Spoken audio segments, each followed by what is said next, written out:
Hello, Scorpio. Welcome to the Plaid Sheep Oracle. Oh, Scorpio. You start out of the gate with this abundance card.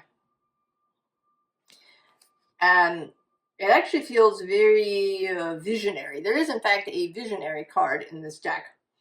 But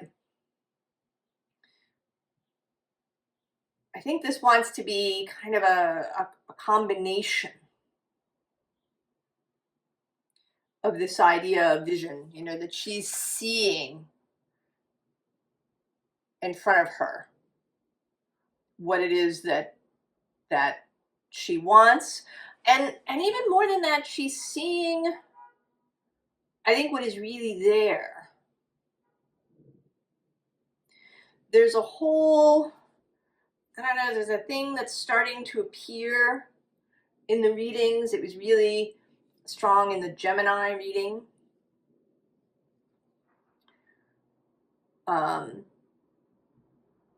About a new philosophy, right? A new way of seeing the world.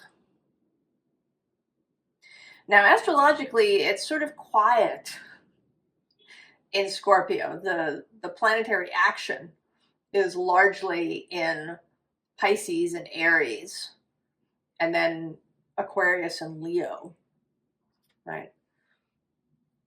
But everything that's in Pisces is, of course, trine, as is Mars' movement through Cancer. It's trine. It's an easy flowing, fast moving, sometimes, energy.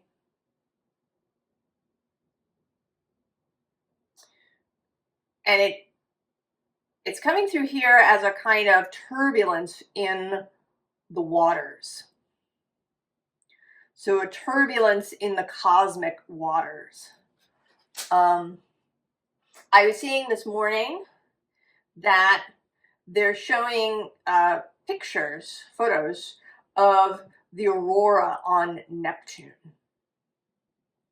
So all the planets have auroras, right? Auroras are when the rays of the sun sort of get involved with the magnetic field of each planet.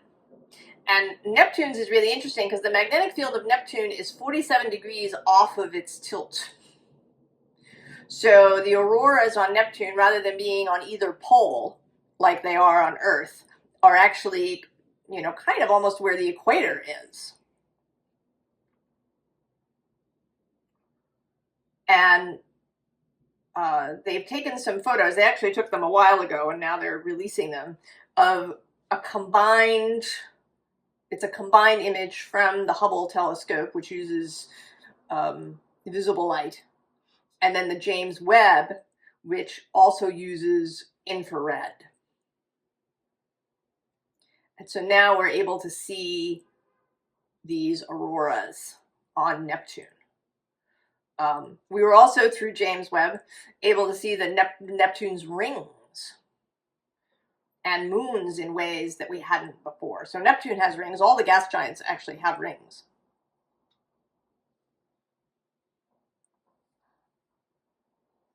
So there's something about seeing what's actually there. That you've been moving through life, seeing things in a particular way, and now you're going to see them differently. And then there's going to be a result of this. So the visible underlying here is this windflower energy.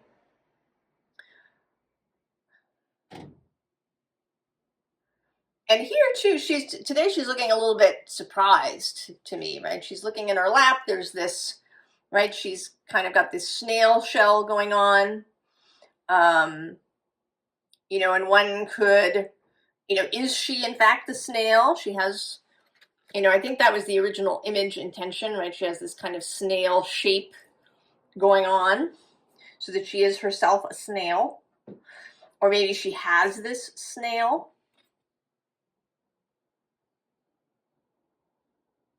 And she looks a little bit surprised.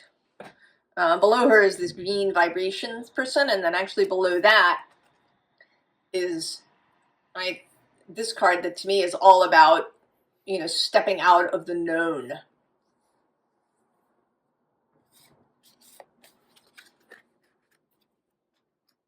And actually, I'm going to go one more. Below that is manifestation. Oh, and then interestingly, I'm seeing now is the warrior. You can just remember that we saw that. And then the bottom of the deck is knowledge.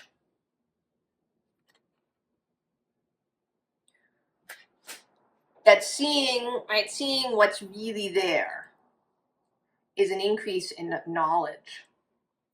Now, something that is happening in Scorpio, Asteroid Hekate is moving through Scorpio. Or she's about to. I'm not actually sure if she's in there yet, but she will be on the Taurus new moon, which happens across the way from you. She's going to be in direct opposition to that new moon. The new moon is at about 7 3/4 degrees of Taurus, and she's going to be at 7 1/4 degrees of Scorpio.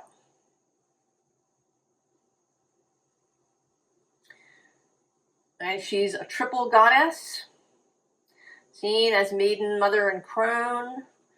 Right, the whole spectrum of experience. She is associated with the moon, among other things. She's associated with magic, with witchcraft.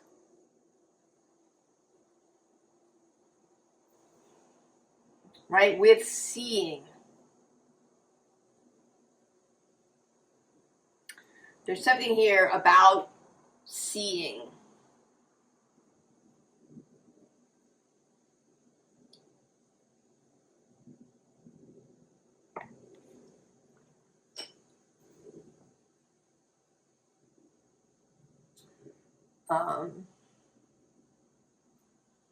And then once something has been seen,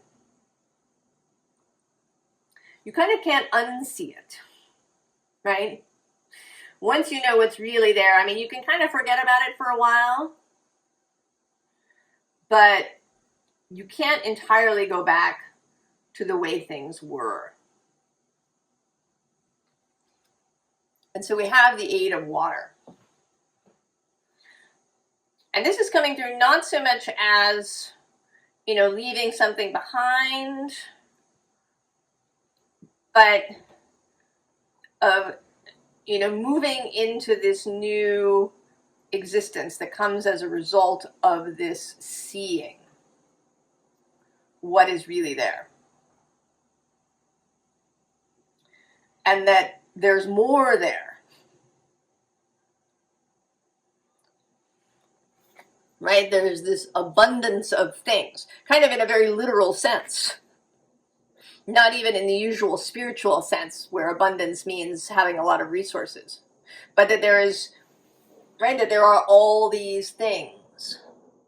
You know, there is an abundance of resources, but there's an abundance of objects. There's, you know, Neptune has all these moons and rings. Right? There's an abundance of information.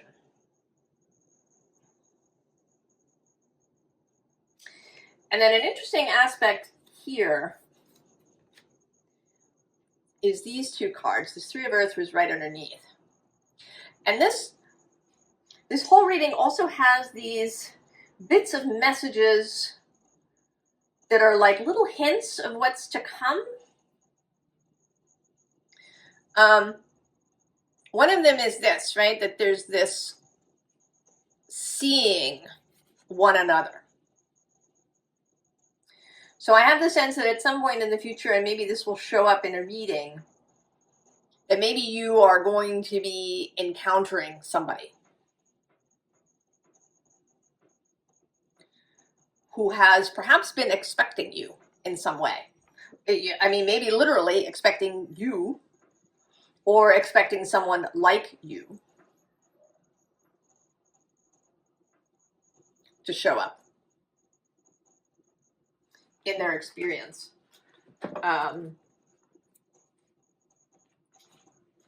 So the bottom of the deck is the Star. And this star has there's a very pensive kind of feeling here.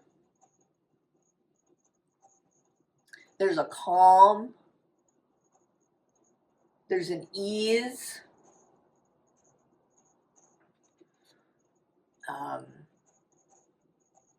A contemplative feeling. And this is another message that seems to be coming through, is that the storm is coming. And I don't know what that means. I mean, it sounds sort of scary, right? Storms seem like scary things. But they clear the air. They may replenish the land with water. They may, bring down dying trees that need to come down and make room. And they vary. They don't have to be a Category 5 hurricane.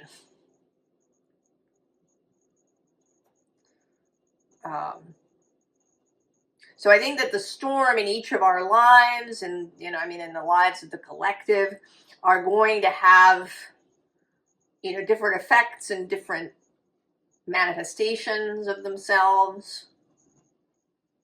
But the storm is coming, and there's this preparatory period that we've been given. Now, the other card at the underlying that was next to this is the Chariot.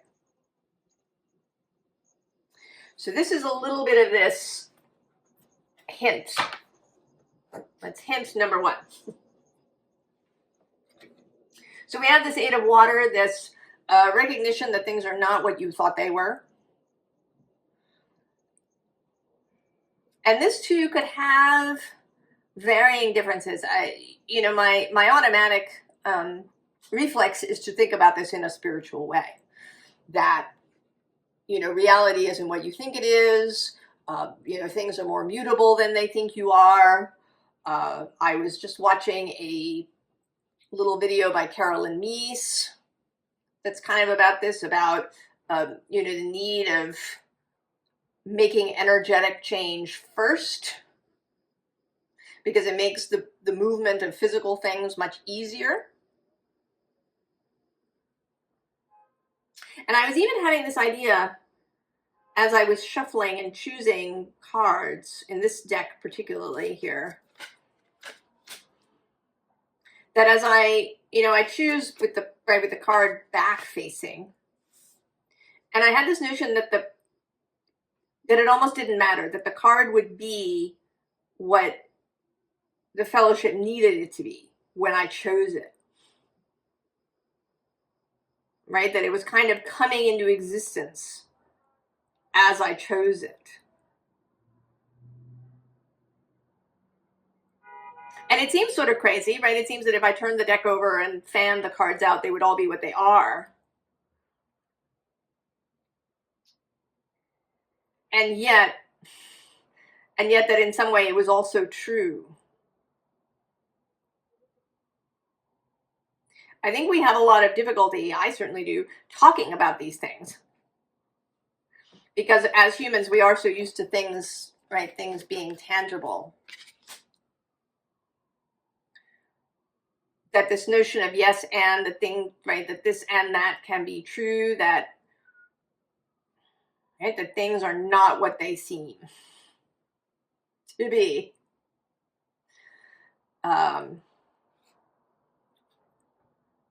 So there's that kind of idea of seeing what's really there. But it could also have, since we like the yes and, really kind of mundane, everyday applications too. You're seeing some situation and, at your job or in your family clearly in a way that you hadn't before. Maybe you had a coworker and you thought that they weren't capable of X, Y, or Z, and then you see that they are.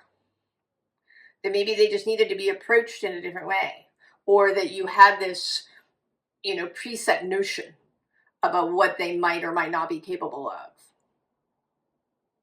And now you're seeing them clearly. So there's many ways that this clear seeing, this seeing everything that is there, are going to show up. So we have the Page of Earth, who is my guide person.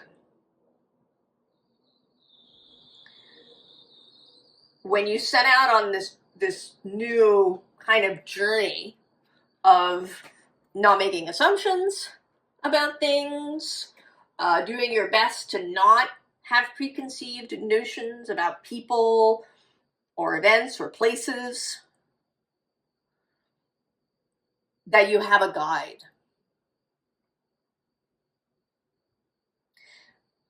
Your soul, your wider self, your personal fellowship, we all have one, is there. And also the events and the things that you're going to encounter, right? This is a physical card, the Page of Earth. And we also have the Page of Water,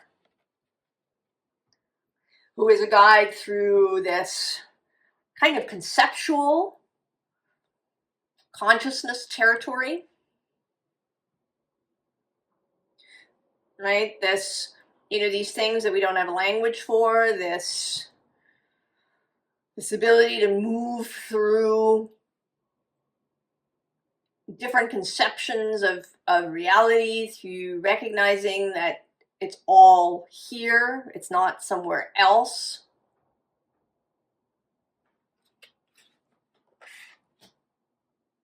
And that continues here in this Seven of Water.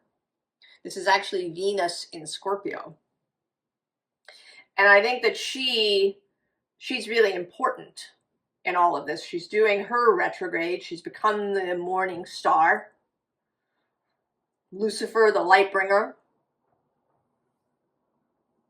It may be this expansion of spiritual light. You know, the light of consciousness, the light of intellect, the light of emotion. Actually here with this Queen of Fire, the heart light is part of this ability to see. Right? She's in Pisces now. She'll be there until early May. Moving trine. She's going to meet up with Saturn and kind of hang with him for about a week in close proximity. There's an exact conjunction on April 7th. And then again on April 24th. The creational. Creating through love, creating through passion, creating through this heart space. There's something too about that's coming through the readings too, and that feels in the Seven of Water. There's something about the collective. Pluto, your other guiding planet, you've got Mars and Pluto. He's moving through Aquarius. They're going to oppose each other exactly on April 26th for the third and last time. And actually, that new moon in Taurus will be square. There's a T-square being formed by that new moon and Mars and Pluto. It happens a day after their exact opposition.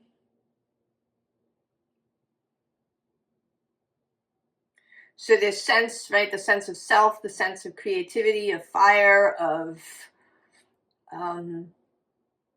what you feel is right, your integrity. Leo is about integrity too. And then this collective energy of Pluto moving through Aquarius. And there's integrity there too, the right use of power. So there's something about the dream for the collective.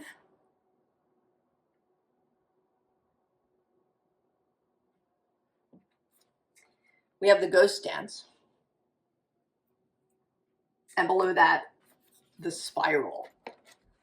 And then actually below that, at the bottom of the deck, is the moon. So there's a lot of fog still.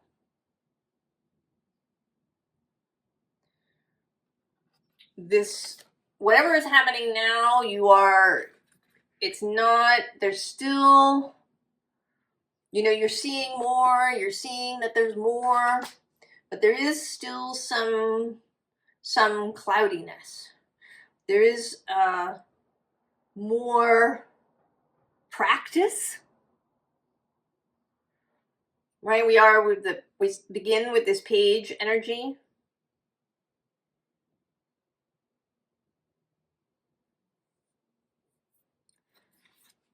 And so we have water. Practice, not so much with emotion, but with this consciousness space.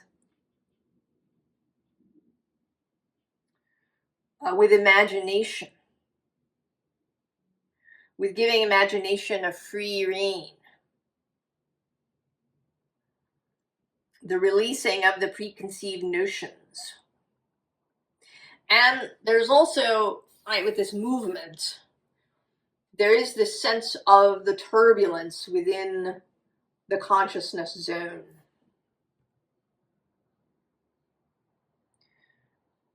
And that's something that we all need to work with. It really feels to me as if the fixed signs in particular, Taurus, Leo, Scorpio, and Aquarius,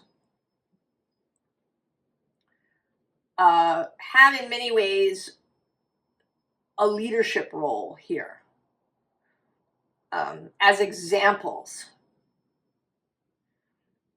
in their particular element, and yours is water. So the navigation of the consciousness zone.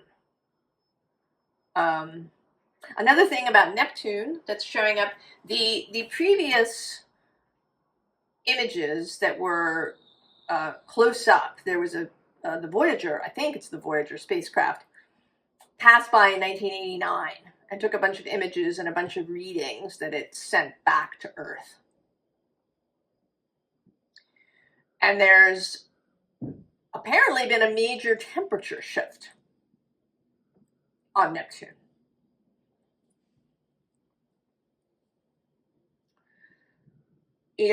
Does Neptune, it would make sense. The Earth has gone through various, pole shifts where the poles switch in the past, and maybe Neptune is doing that now. Is that a possibility? And what does that mean as he's entering Aries?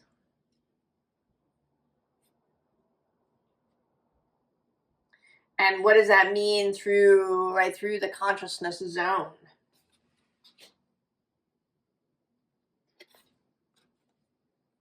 Tree of life, the world tree, our connection to others.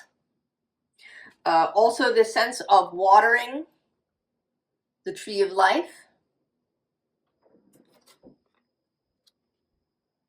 Supporting life, being, serving the life force.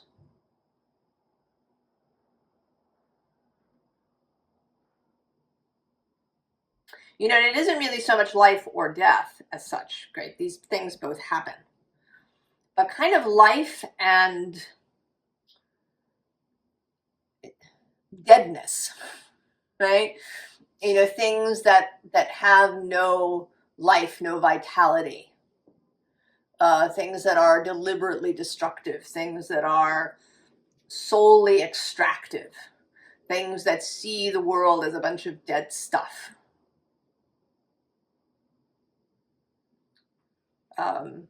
Life versus inanimacy.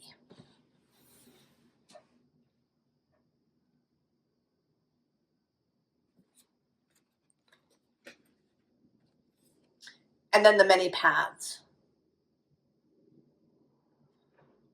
And I think that's part of this seeing more,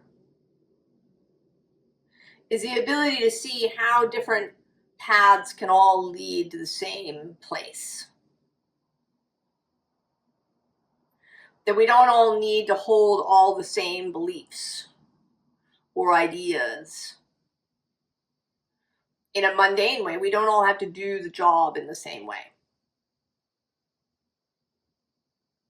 You know, your partner loads the dishwasher this way, or they fold the sheets this way, or they, you know, make your kids lunch in this way.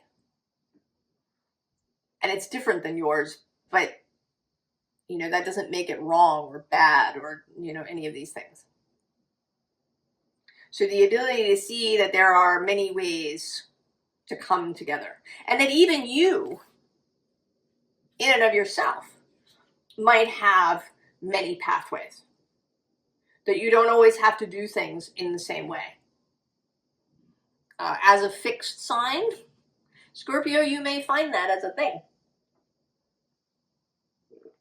right? That you find a way and we're going to keep doing it that way. But that there are many paths. And as new information comes in, as new knowledge arrives, that you can make shifts.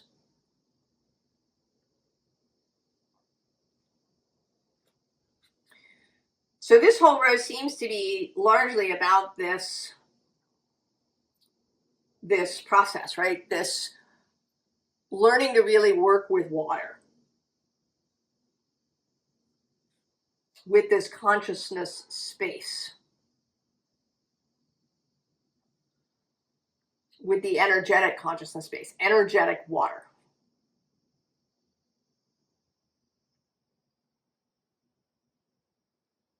And maybe even, I want to say, maybe even literally water. I mean, you may know, I see water as a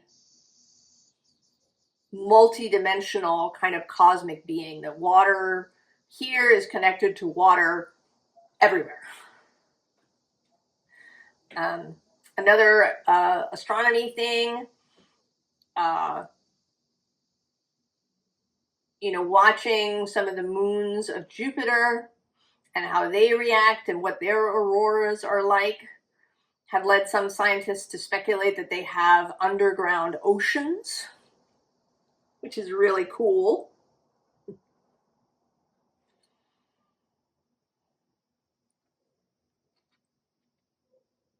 So there's water there.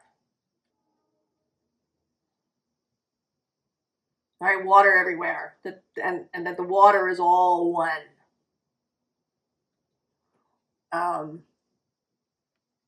So it may be literally working with water if you do magical practice. Maybe it's working with water, doing water magic. Below this, we have this particular Seven of Wands, which is for me, you know, devotional, right? The figure in the temple. And below that is the Eight of Cups reappearing.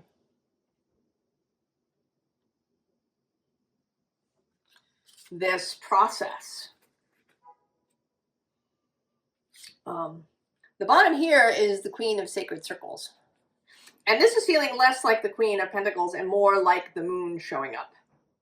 Right? She's got the full moon behind her. There's the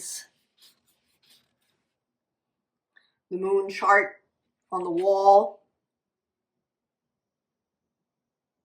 If I remember to do it, I will go and see where Hekate is in relation to the full Scorpio moon that happens on May 12th.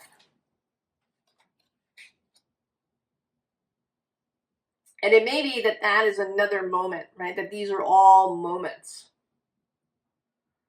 Another clue. At the bottom of this deck is the Five of Cups. Actually, who is at the bottom here? Also a clue. Oh yeah, see the Jaguar. So there's stuff that's going to be coming up.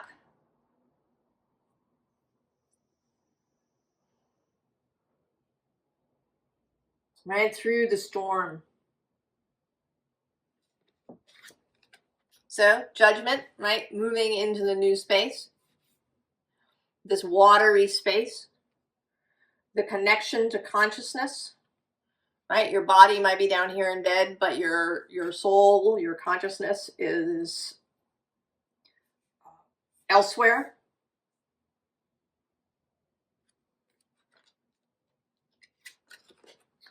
The Hermit. And this feels like really working with the mind. Kind of the intellectual aspect of all of this. I think intellect gets a bad rap. Especially in the spiritual community, right? It's all about controlling the mind and, quieting the mind in meditation, and, the mind you're too much in your head and all of these things. But the intellect, the ability to think critically, the ability to understand new information when it arrives,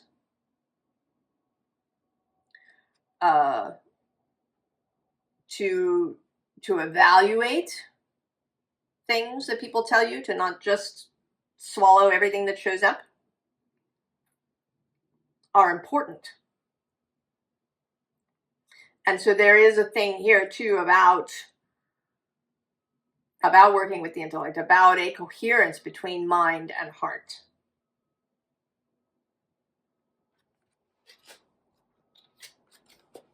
And then the body. Prince of Sacred Circles. The information that the body has. And something else that's been coming through is allowing the body to be what it wants to be.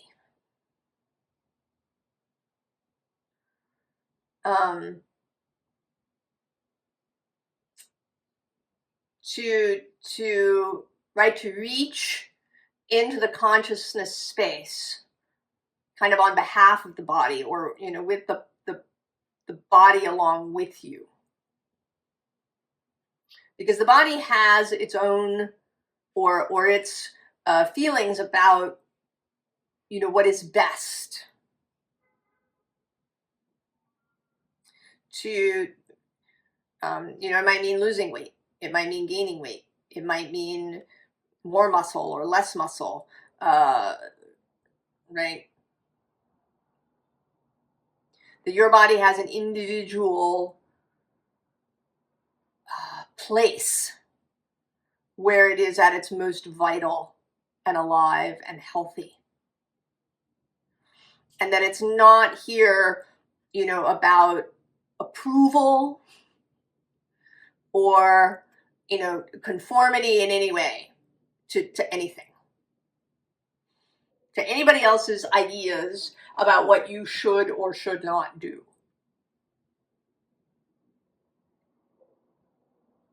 That your body has a place of vitality and health, and to right through the consciousness space to allow that.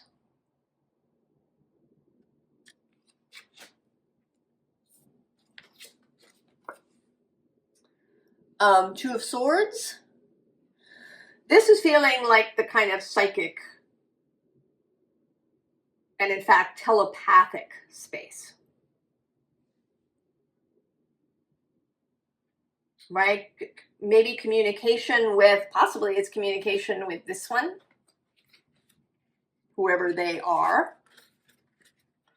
It may be communication with your fellowship, with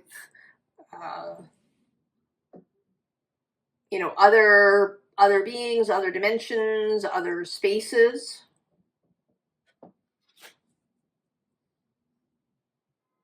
In a mundane way, it could be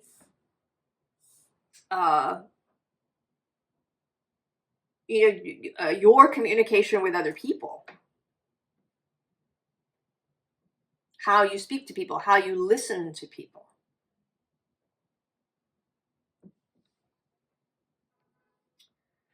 So we have here the inventor. He came out in Gemini's reading. And actually with this survivor, even though I shuffled, the survivor came out on the bottom again.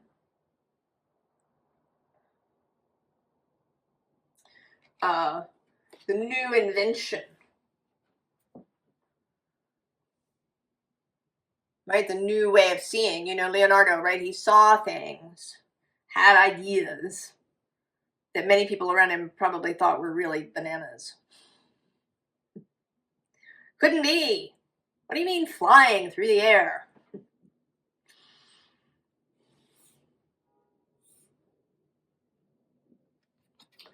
So the ability to see outside whatever the current paradigm is.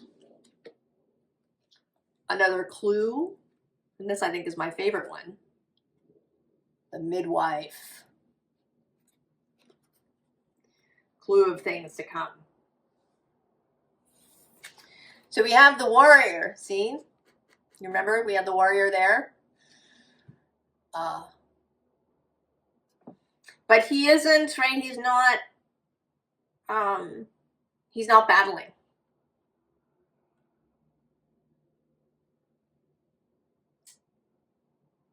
Reconsidering how to proceed. And what comes next to him is the star climber. So rather than being in, right, kind of in conflict with another person, right, this is about warrior courage. To get on that ladder. To embrace this other way of being, this other way of seeing, and to stay there. Right? To take that in, to be in integrity with that new vision. To act from that new place. Even if it puts you outside of your normal group. Right? The courage to be outside, the courage to stand alone when that is required. And then the magician. The mastery of these things. Right? The seeing.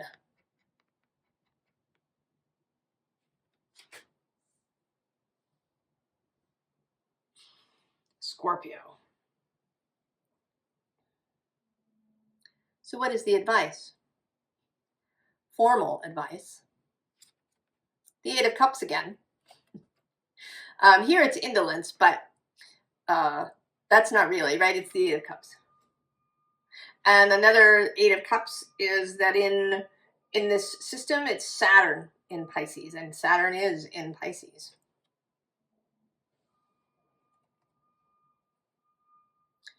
And he will, right, he'll have that meeting with Venus. Below that is power. And the Eight of Wands. And then actually also this Knight of Cups, who in this deck is associated with Cancer. Mars in Cancer. Right, we have the crab.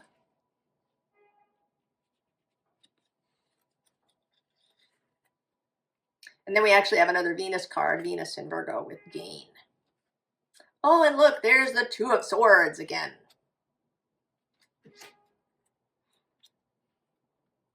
Now, the bottom of the deck has the Seven of Discs, and it says failure, but I want to say that it's the willingness to try, the willingness to make mistakes, the willingness to engage in the process, the willingness to take chances, to risk failure. The clue here is the Wheel of Fortune. Yeah. The storm is coming. Ace of Pentacles. The new reality for you. And the Two of Pentacles with change. The ability to move.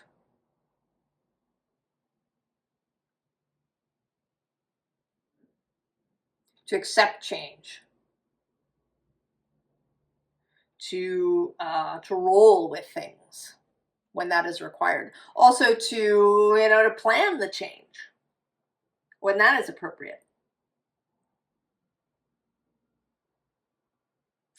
Now, the next card is actually this Four of Wands with completion. But you see, we go 1, 2, 4. And I want to say that that Three of Pentacles is what's missing here. That there is this person, and I think it is a person. It might be a situation, like a job or something of that sort. It could be piece of information maybe that's missing. But I think there's a good chance that it's a person who fits in this slot. So part of the advice is kind of to make space for whatever this is, this person, this thing that's arriving. And then we do have Venus and Aries here with this. And I'm kind of seeing it also as a little bit of the Wheel of Fortune energy.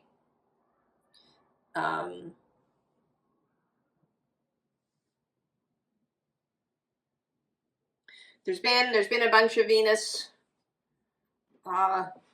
energy, some Aries energy going on. Saturn. This is Saturn in Taurus energy.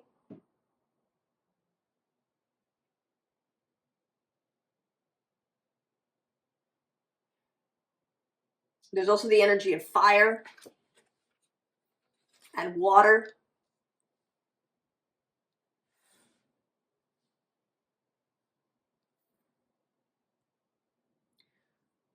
Scorpio, the storm is coming. There's going to be turbulence. I think there already is turbulence in the consciousness space.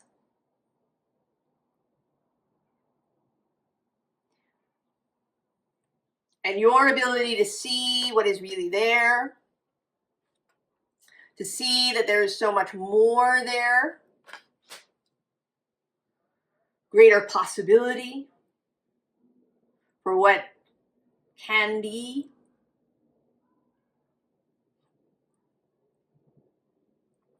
That you will be the example to the rest of us around this. I hope this is exciting for you, that it feels inspired, that you're really ready to go. And that maybe this is a confirmation for you that you've already been experiencing some of this.